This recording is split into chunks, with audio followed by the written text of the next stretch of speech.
And we're live. Welcome, friends.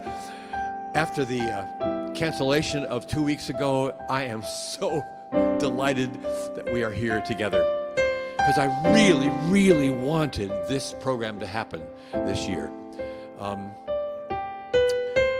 This is brought to you by Interlude and Interlude Retreats, which we'll talk about a little bit later. An hour with our wonderful friend, Paula. Music, poetry, and words and reflections about a new year and about new hope. There's a song that we sing at our Interlude Retreats in the summer, and I want to start with that song now.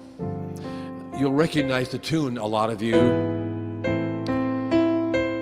slightly altered version perhaps, but you'll recognize this. Oh, it's so good to be together. Here we go. Sisters, brothers, come together for this little time of rest. See and hear and know each other, each one blessing, each one blessed. There'll be time for talk and silence in this gentle place apart.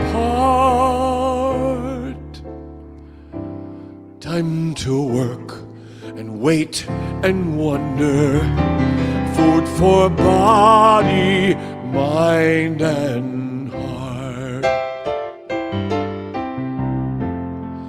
Come and sit a little while. Come and join these gentle friends. Come and know a sweet connection, here where the music never ends.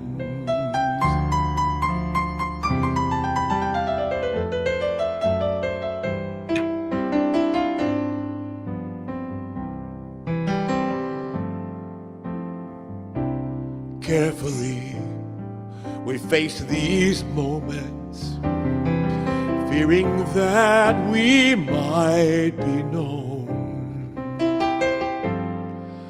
longing for a sweet connection, feeling meanwhile so alone. Let pretension's power be broken. To be human, let us dare. Let the truth in love be spoken, as we now the questing share. So come and sit here for a while. Come and join these gentle friends. Come and know a sweet connection,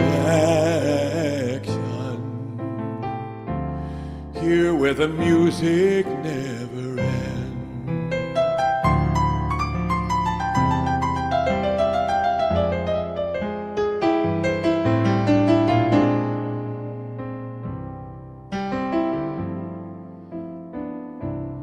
Friends of love and friends of mercy, friends of music, friends of peace, we have come to friend each other, come to rest, renew, release. God of human transformation,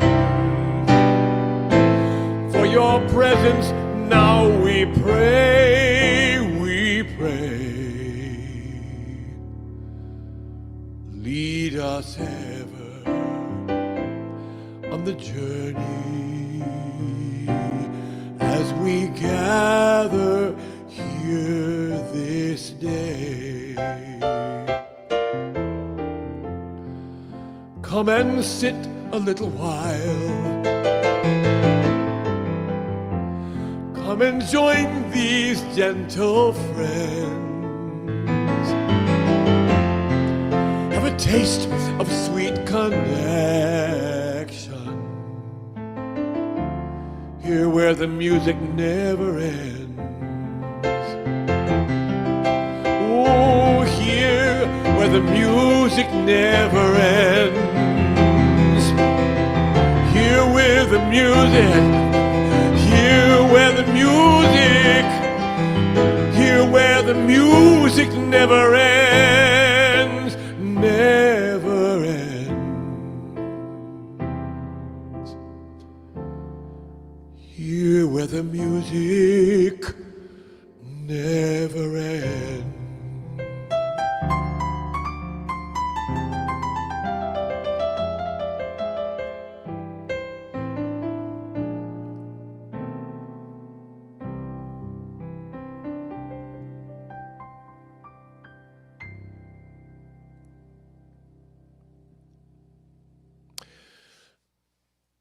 Usually at our retreats that we do in the summer for church musicians,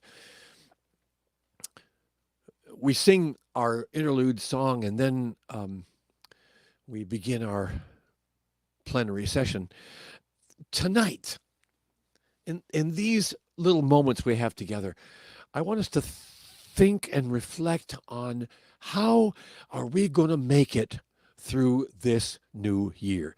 On the last Sunday of 2022, I was in church and my pastor said, "Yo ho, it's 2023 coming soon, and how are we going to make it through this next year?" And he pointed out all the disasters that had happened in 2021 and 22. 20, we had the pandemic.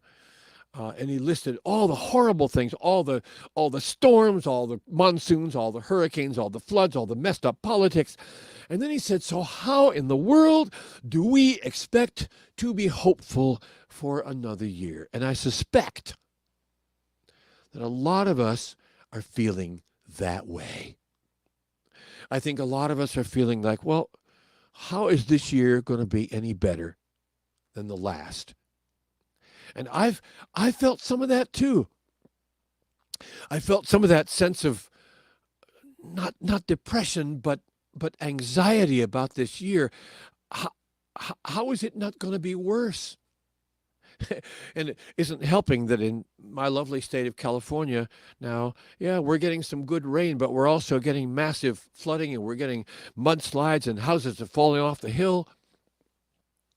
And as we speak on this show, the government is one day away from potentially shutting down because of the debt ceiling problem. So the world's in a mess. So how do we find the hope to live another year? And that's what we want to talk about and think about and sing about tonight. So stay with me for a little while. There's a turning in the pathway that we never knew was there. There are changes in the weather we are feeling in the air. There's a new song for the singing that we never heard before. Well, we always need the leaning, but in the turning, we need it more.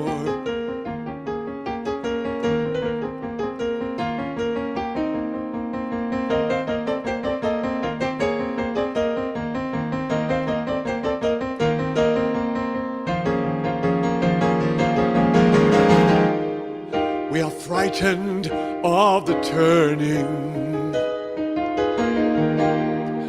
that we did not know was there.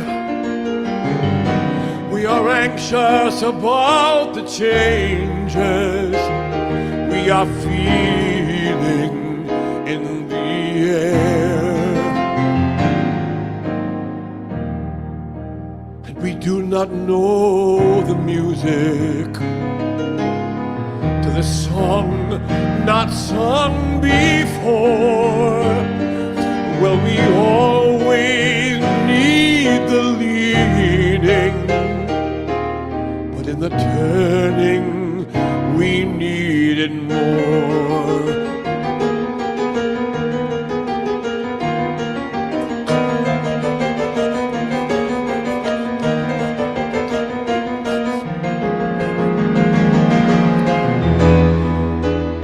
Castles in the sand, washed away by the rolling tide. Once upon a time, we rode the waves, but now they're too rough to ride. Once our walking was swift and sure, but now the guideposts are gone. Old roads are ending, no signs to read to tell us how to go on.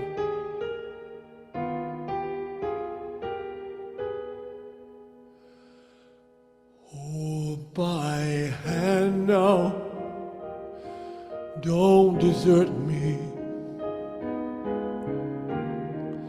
While we're walking one more mile at the turnings in the highway, we will stop and lean a while with Emmanuel close beside us, walking roads not walked before. Well, we always need the leading, but in the learning we need it more. Lean on me when you're not strong, I'll be your friend. I'll help you carry on for it won't be long. I'm gonna need somebody to lean on. Well, we always need the leading, but in the turning we need it more.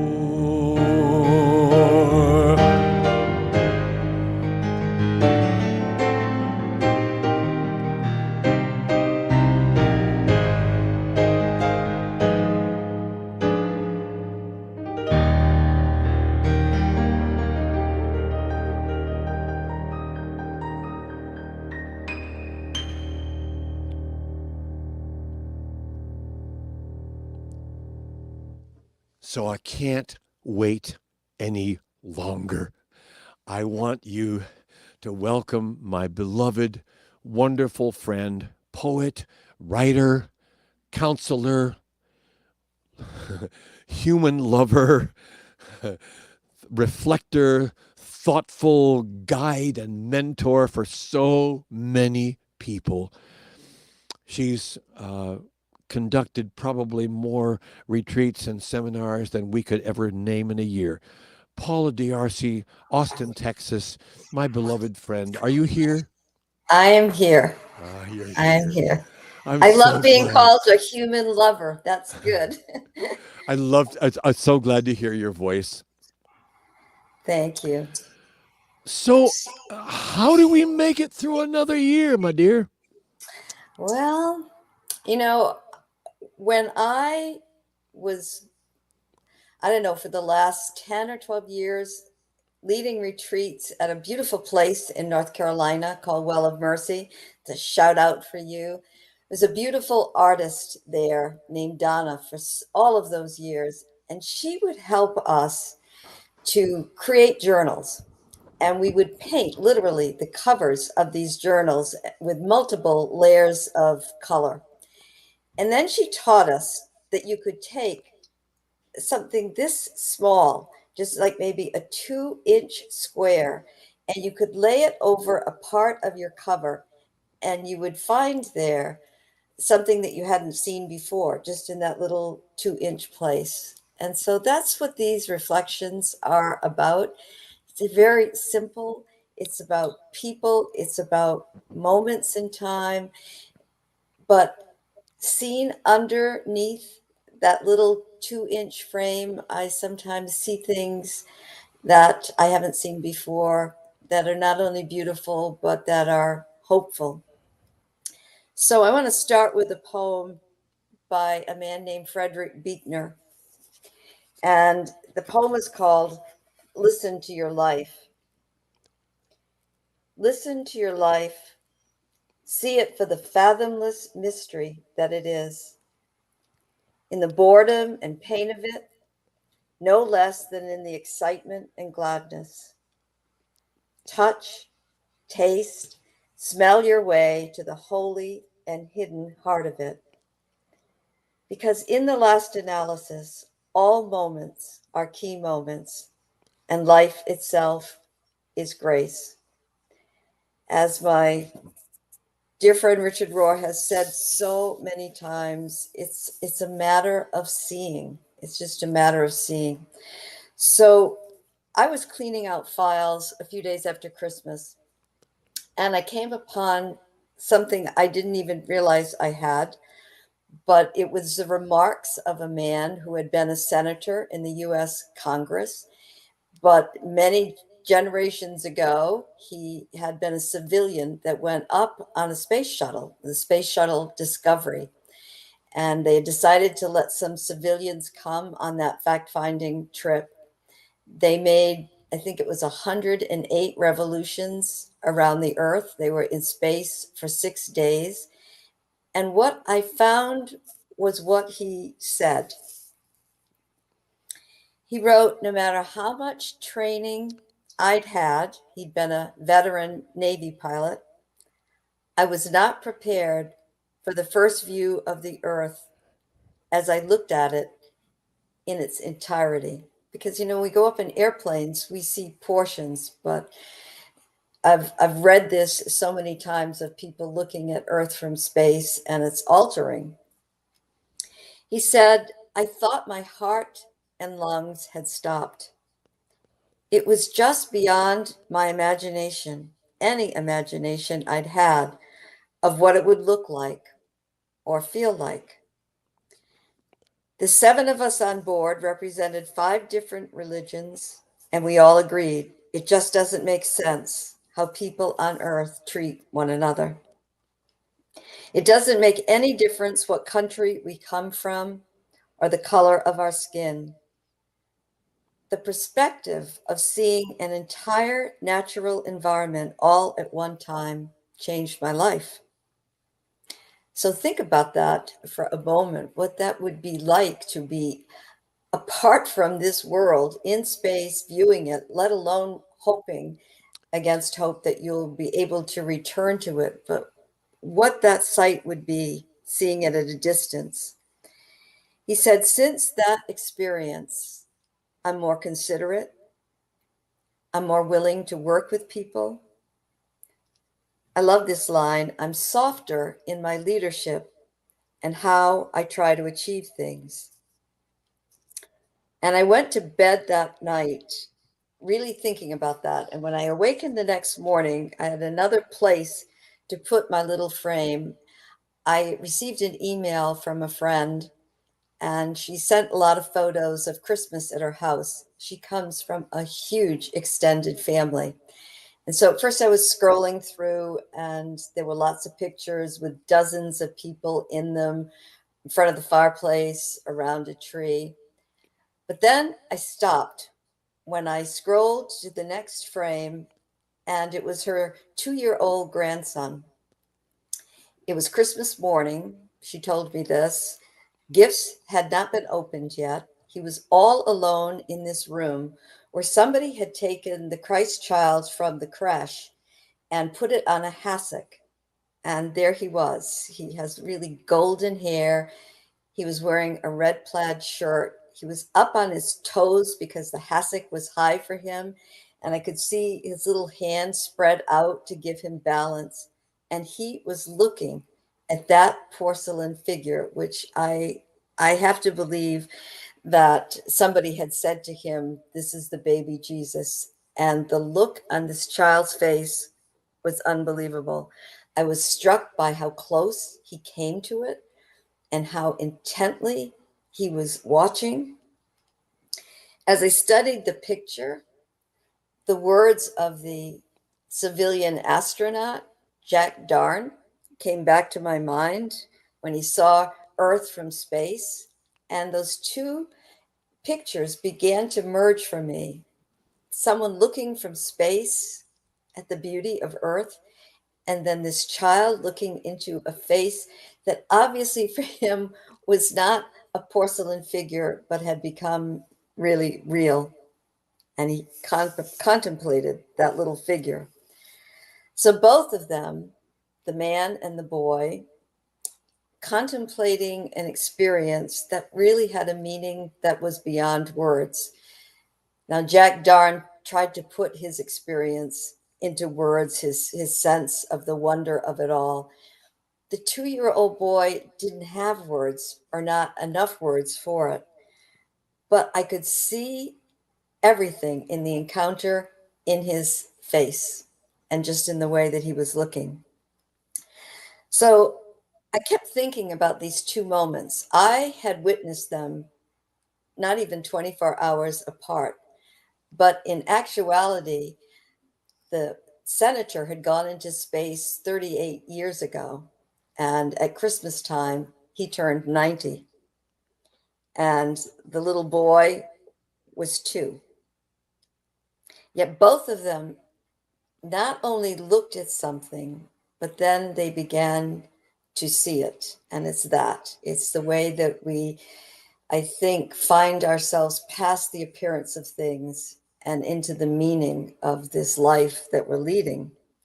And I think most spiritual teachers would agree that to get to the point of looking at something and actually seeing it, I mean, seeing it with the eyes of the heart is the point.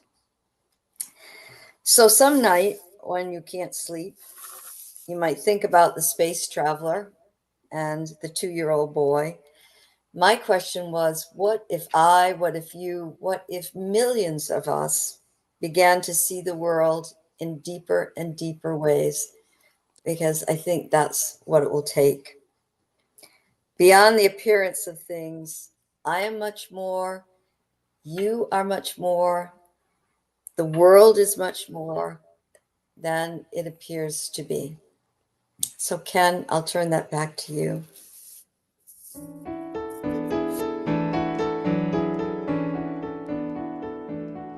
There's a little boy in a living room. It's a Christmas morning, and he's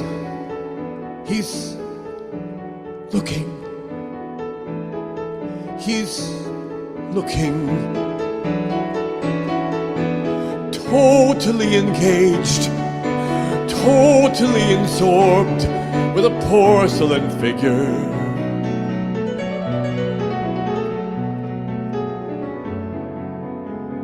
It's just a porcelain baby, but that doesn't matter. Somebody told him this is the Christ child, and he looks with that reverence in his eyes, totally transfixed. There's a man in a spaceship looking at the earth from way, way up there. This beautiful blue creation, totally transfixed, totally absorbed. He knows there's trouble. He knows there's warfare. He knows there's poverty. It doesn't matter now. He's been told this is our home, and he's looking and loving.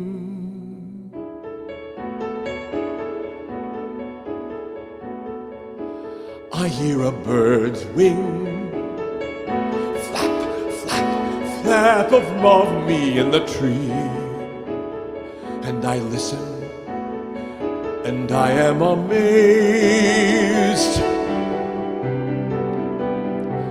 I hear a bee buzzing. I hear the whole hive, 1,000 buzzes buzzing together, and it's honey time.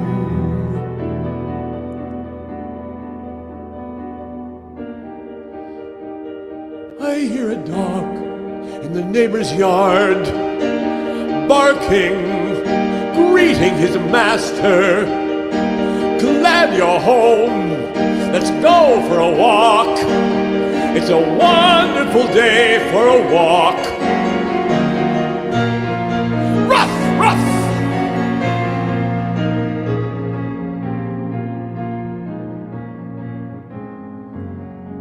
I sit beneath a tree, and the wonder of the tree is amazing to me. I bask in the fragrance. I touch a leaf. There is life there, life in a leaf, life in a leaf, and soon the leaf will leave the tree and merge into the soil so that life will be there for us all. A little boy sits in a living room, looking at one porcelain figure and imagining. A man rides in a spaceship. He sees the earth, and when he returns, he's a changed man. Oh, that I could be so changed. Oh, that I could be so changed. Oh, that I could be so changed.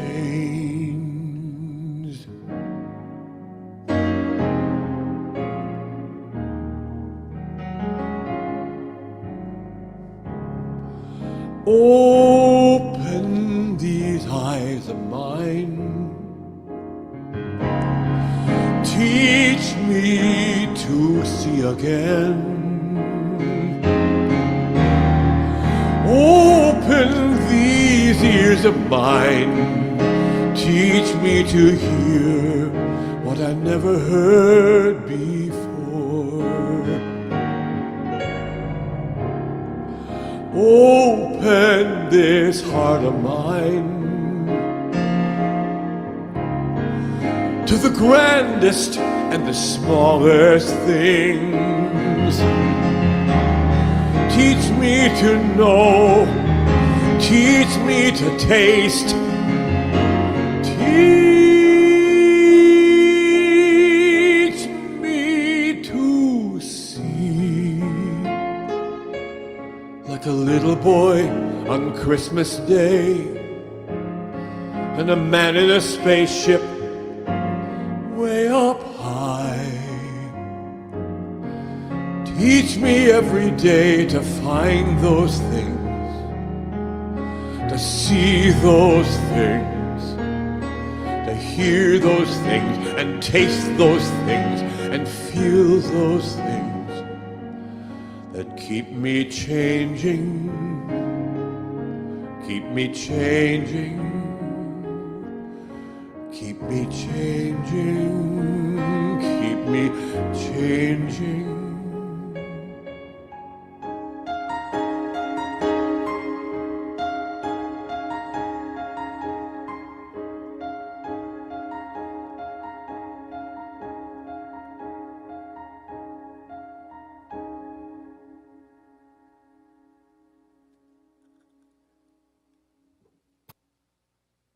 Thank you, Ken. Thank you so much. So another look at something, and first a poem by the artist and the poet Kia Andreas. He writes, "The first ones to map the stars also knew how to map the dark places in between, because they saw the world as it was, whole and alive. And every path you take is never only one thing, but always threading between the known and the unknown, between where you are going and what you imagine that to be." So this frame involves a book that I was reading. It was written by a woman named Tembi Locke, and she was writing about what it was like for her to take first steps after a great loss. Her book became a movie, and now she has done TEDx talks about this experience. When she was still in her 20s, she traveled to Tuscany for a years-long internship, and while she was there, she fell deeply in love with a Sicilian man. She was in Sicily, whose name was Saro, and he was a chef. Tembi is a Black American and Saro a Sicilian, and his parents could not cope initially with him not marrying a Sicilian girl, and so they refused to go to their wedding, which broke his heart, but it didn't dampen the love that they felt. 10 years into their marriage, Saro developed cancer. And Tembi speaks in her TED Talk about her struggle to meet that challenge, to be with him all through the rigors of the treatments. She says, "The first step I took was my willingness to receive life as it is and to grow even from the hardest times." Her words reminded me of some of the words of the poet William Stafford. "Time wants to show you a different country. It's the one your life conceals, the one almost found over at the edge of the music. It's called The Way Life Is." But then on her TED Talk, Tembi started to speak about the day that she realized that for her to go from the garden and walk into the house, to go through the kitchen, to go up the stairs to the bedroom where her husband was 40 steps. And she did that over and over again. She nursed him till his death 10 years later, and she walked those steps. She said, "Those steps prepared me for the rest of my life and taught me there are no steps I cannot take." And then she said, "Everyone has their 40 steps. So figure out which are yours, because those steps and how you walk them are the momentum of your showing up for what life brings." You too may be caring for someone, and those are your 40 steps. Or your 40 steps may be living through a loss or living in a lot of the fear that the times generate. Your 40 steps may be about your work or because of an illness or the pandemic. They may be about a relationship somebody you're struggling to forgive, or the hardest, struggling to forgive yourself. It may be the challenge of aging or finding the strength to act against injustice. That was her question. Go home and figure out, what are your 40 steps?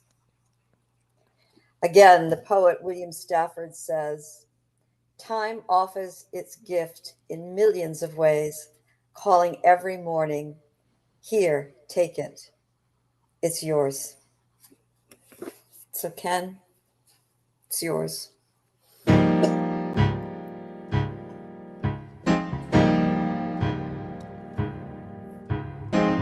She was only 60 years old. They'd had a fabulous marriage.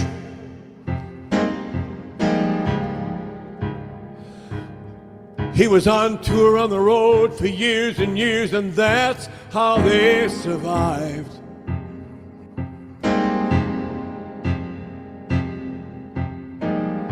When her Alzheimer's hit, he had to go off the road for 7 long years. 7 long years. One step after another. Every morning he got her out of bed, fed her breakfast, changed her diapers.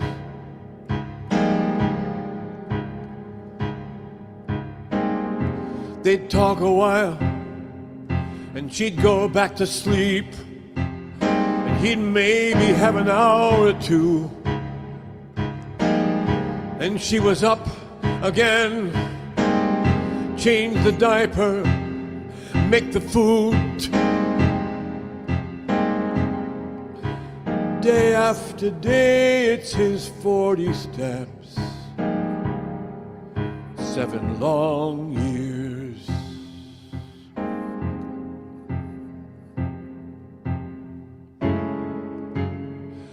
He got out, the family didn't make it,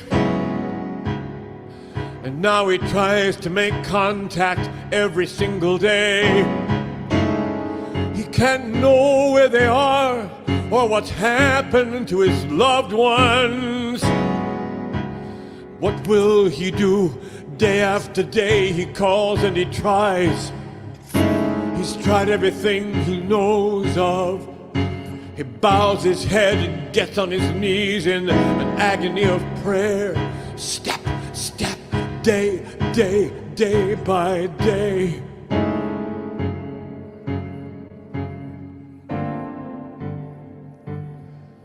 She tries to do the right. She lives in one of those neighborhoods you don't want to go to. Gunshots every night. She walks out in the street, inviting people to her home. It's supper time. Folks show up. And in the night, she's robbed of everything she has. But the next day, she goes out there again. Step, step, step, step. You've got your 40 steps. I've got my 40 steps. Everyone has their 40 steps.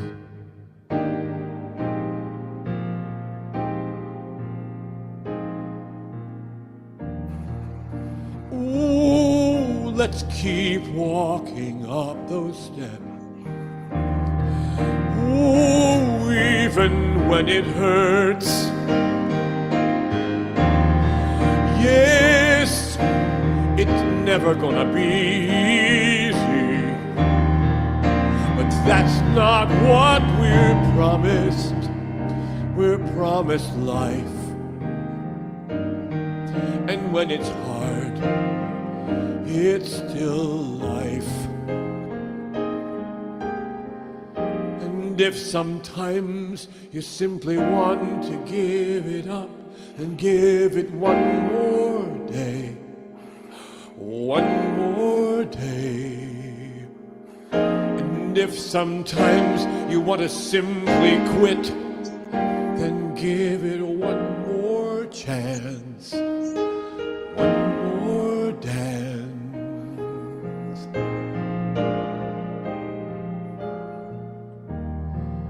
Life, nothing like it. Life, even when it's hard.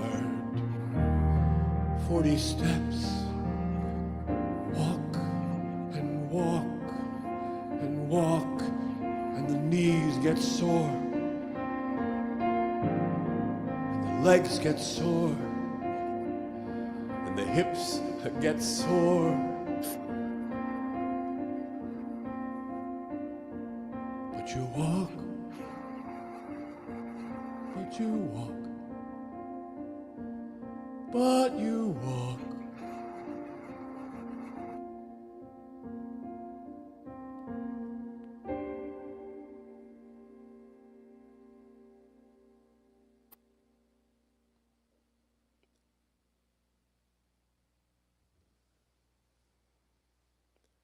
Thank you, Ken.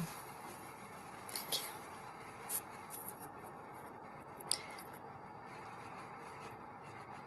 There's a little book that I found this year called The Boy, the Mole, the Fox, and the Horse. When you see it, you would assume it's a children's book, but it's really, I think, a very important message for adults. And most of the conversations in the book are between the boy and this little mole. And one day the mole asks the boy, "What do you want to be when you grow up?" And the boy's answer is kind. And well-known author Rachel Remen, professor of family medicine in California, she says, every kindness, no matter how great or how small, repairs the earth. So I was invited to be part of what they called a Samaritan breakfast at a church in the Midwest. And I was to give a brief talk, and then it was fundraising, really, in its origin. They were going to raise funds for their community. I had no idea for what, but I liked the idea. And so I went. But when I arrived, I found it was bitterly cold. I mean, really frostbite cold. And I thought to myself, no one will come. I mean, who would come out in this weather except, people that have to? And I could not have been more wrong. More than 400 people filled the hall that morning. And then I began to learn what the money was being raised for. This was one community, and they did this every year. They were raising money, and they had lists of names of people that would not be able to afford their medication that year, and they were raising the money to cover it. And then they were raising money for anybody who might need counseling that year but couldn't afford it. And the money they raised would cover it. They were covering people who needed food or who needed clothing.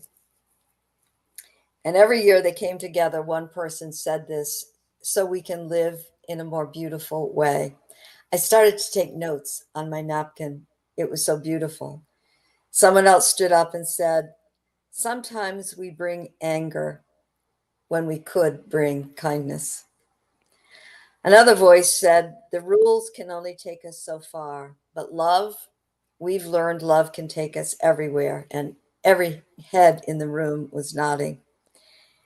And I began to ask myself, who are these people? How fortunate I am to be sitting with them. And the next voice said, we could be bringing something larger and more beautiful into the world. And everyone stood up and applauded. Comments continued from the young and the old, And all the while, people were writing checks, big checks, for somebody's medication, for their counseling, for their heat. I do know that I spoke that morning. I have no memory of what I said. Clearly, I was there to learn. And what was there to say, I wrote in my journal, to a group of individuals in a community who believed that taking care of one another is part of the work of their city. I remembered walking on pilgrimage in Europe once. We were walking in pairs, long line of us. And the leader asked us to stop and to switch backpacks so that you were putting on the pack of the person you'd been walking next to. And I was walking beside a young man. I knew nothing about him except that he had recently lost a child. And putting on his backpack was a larger deal than I ever would have imagined. For the next 4 miles, I was close to tears the whole way because of carrying his pack, feeling the weight of it, but not the literal weight of it in pounds, but the actual weight of it in terms of the heart. And poet and artist Kia Andreas says, this is the real work, every day, getting up, loving the world again. So Ken.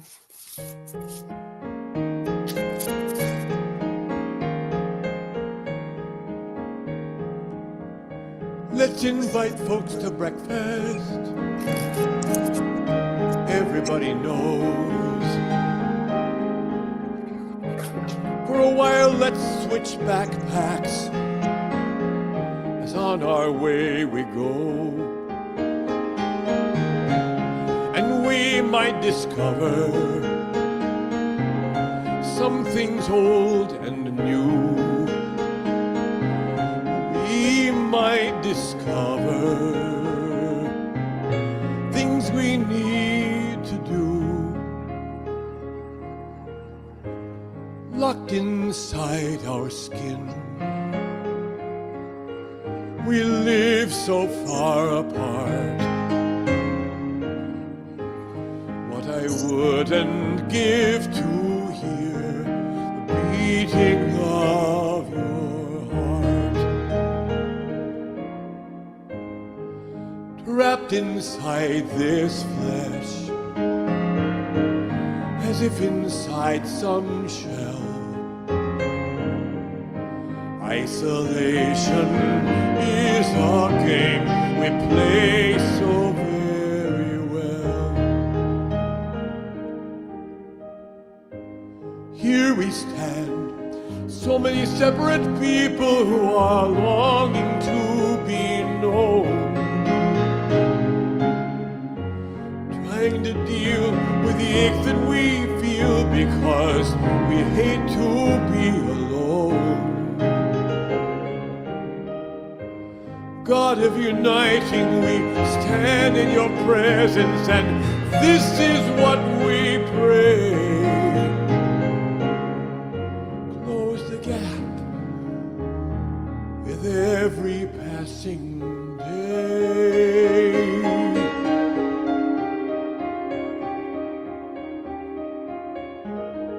Every time we talk, the words go round and round. Can't you see how hard we try to bring those barriers down?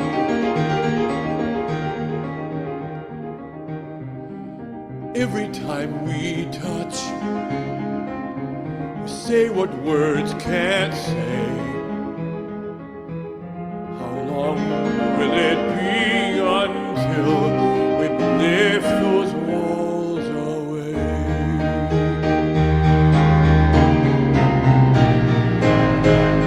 We dream the day will dawn. We'll know and we'll be known. All things will be new again. And all the world be one. But This is not that day. Tomorrow's not yet here. Dare we take the risks of love, join to face our fear?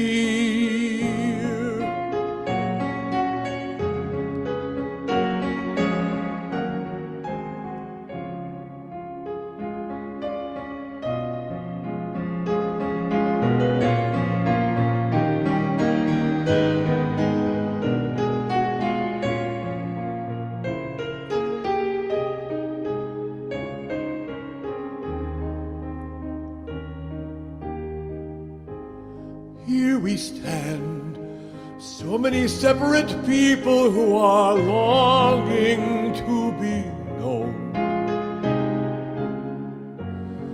trying to deal with the ache that we feel because we hate to be alone. God of uniting, we stand in your presence, and this is what we pray. Close the gap with every passing breakfast and change of backpacks, day in the sunshine, walk down a long, long road. Close the gaps with every passing day.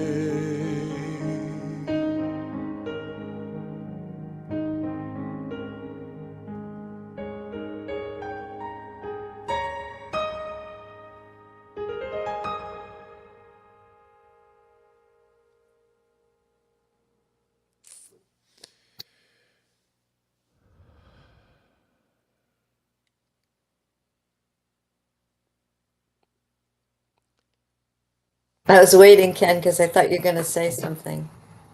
No, I just Okay. want to hear your voice. Okay. I know we're very close to time. Just to offer this,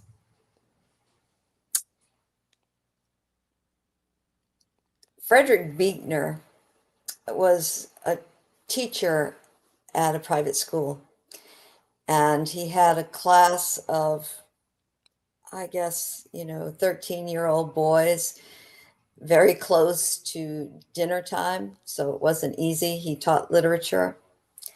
And he tells about the day that he went walking to class and he could see that it was probably going to be a pretty spectacular sunset. And we get in the classroom, the boys are fidgeting and they're restless. And Frederick said he didn't know what impelled him, but he just walked to the window and every kid stood up and followed him. And for 20 minutes, nobody said a word. And he said, I think in all my years of teaching, that is the moment that I remember the most. And he said, without words, it said to me, just stop rushing by all of this. Make sure you open your arms and you really embrace what you're being given, like the stars in the sky, or a community where people really take care of one another, or, a little one in your family that stops and looks and really sees this, because this is the living possibility in this world of kindness and of love.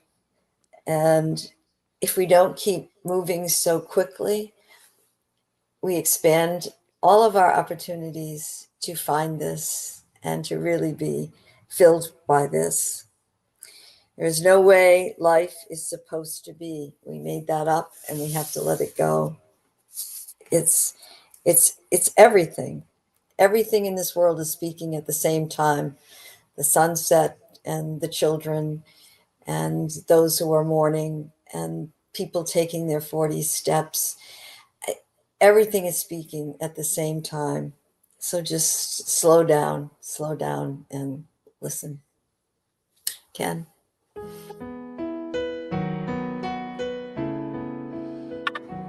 We've sung this song so many times on our Facebook/YouTube shows. It's kind of a theme song.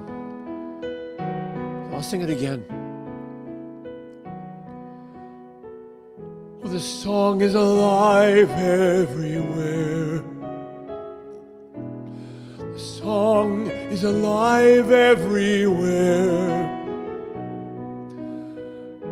You are the ones who get to give the pitch, 'cause the song is alive everywhere. Oh, the song is a window looking out. Oh, the song is a window looking out. You are the ones who get to raise the shades. The song is a window looking out. This program tonight is courtesy of a little nonprofit called Interlude. We provide retreats for church musicians in the summertime, church musicians in their mid-careers who are working through burnout and being overworked and underpaid. Give them 3 days with a counselor and friend and each other to have good food and to be thanked for what they do, and to spend 3 days in a lovely environment, resting, renewing, and reimagining. Interlude also sends music to lots of places that don't have any money to pay for a guest musician coming in. So Interlude sends me and the music that we make together all around the world, even to places like Kenya and Nigeria. If you'd like to be part of Interlude, we would welcome your donation. Go to www.kenmedema.com and you'll see a link there for Interlude.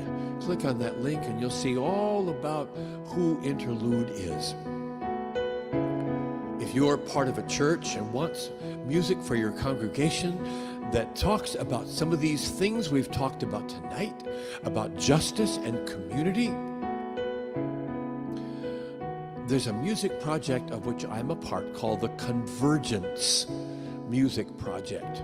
We have songs that can be sung by a congregation, songs about building community, songs about justice, songs about all these issues. The website, Convergence MP, that's CONVERGENCEMP.com. Check us out and watch for future programs.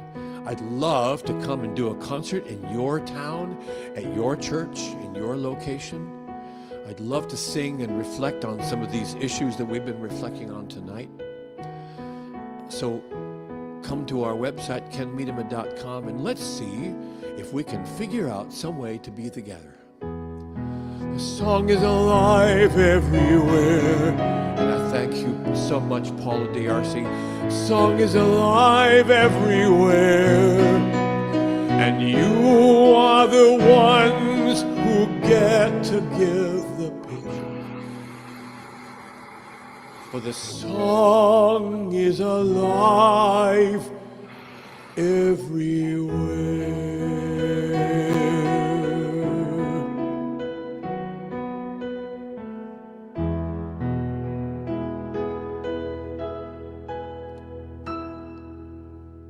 Stay well. Be kind. That's all. Goodbye to Paula. Thank you, Ken. Goodbye to you. Be well. We'll see each other soon. Mm-hmm.